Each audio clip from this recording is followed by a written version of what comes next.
Hello everyone, welcome to our YouTube channel. हमारा आज का discussion again commerce based MCQs पे है। लास्ट क्लास में हमने क्वेश्चन नंबर 157 तक डिस्कस कर लिया था और आज स्टार्ट करेंगे फ्रॉम 158 ऑनवर्ड्स।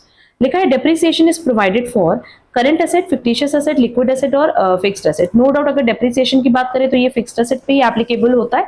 एंड किस तरह के फिक्स्ड एसेट पे एप्लीकेबल होता है? टैंजिबल फिक्स्ड एसेट पे, बट एक्सक्लूडिंग लैंड, क्योंकि लैंड हमेशा अप्रिशिएट होती है।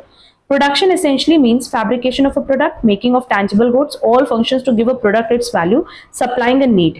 तो नो डाउट अगर हम प्रोडक्शन की बात करें तो जो आप प्रोडक्शन करते हो, बनाते हो, उसके बाद उसको क्या करते हो? सप्लाई करते हो। तो जो जरूरत है उसके अकॉर्डिंग आप सप्लाई कर रहे हो। In the case of a sports club, the sale of grass, अगर आप ग्रास सेल कर रहे हो तो ये कैपिटल रिसीट है, लायबिलिटी है, असेट है या रेवेन्यू रिसीट है? स्पोर्ट क्लब में आप बारी बार सेल करोगे ग्रास की तो ये रेवेन्यू रिसीट होगी।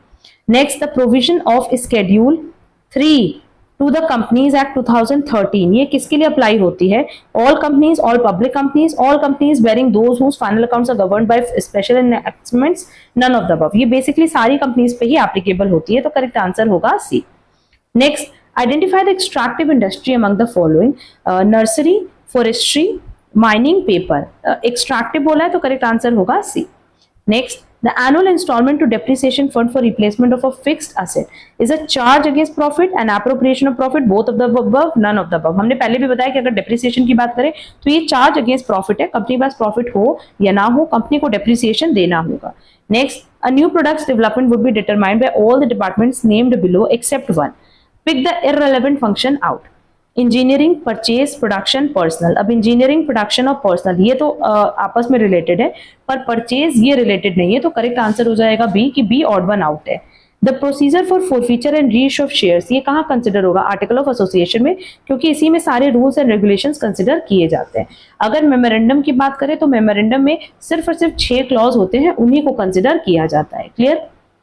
Next, once debentures have been redeemed, they cannot be reissued, may be reissued subject to the articles, may be reissued only to the original purchasers, may be reissued without any restriction। अगर article में लिखा है article of association में तो आप उसको easily reissue कर सकते हो।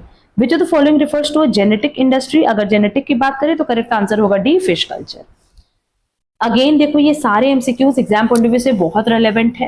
एंड आप किसी भी कॉमर्स बेस्ड कॉम्पिटिटिव एग्जाम की प्रिपरेशन कर रहे हो, आप इनकी प्रैक्टिस अच्छे से कर लेना।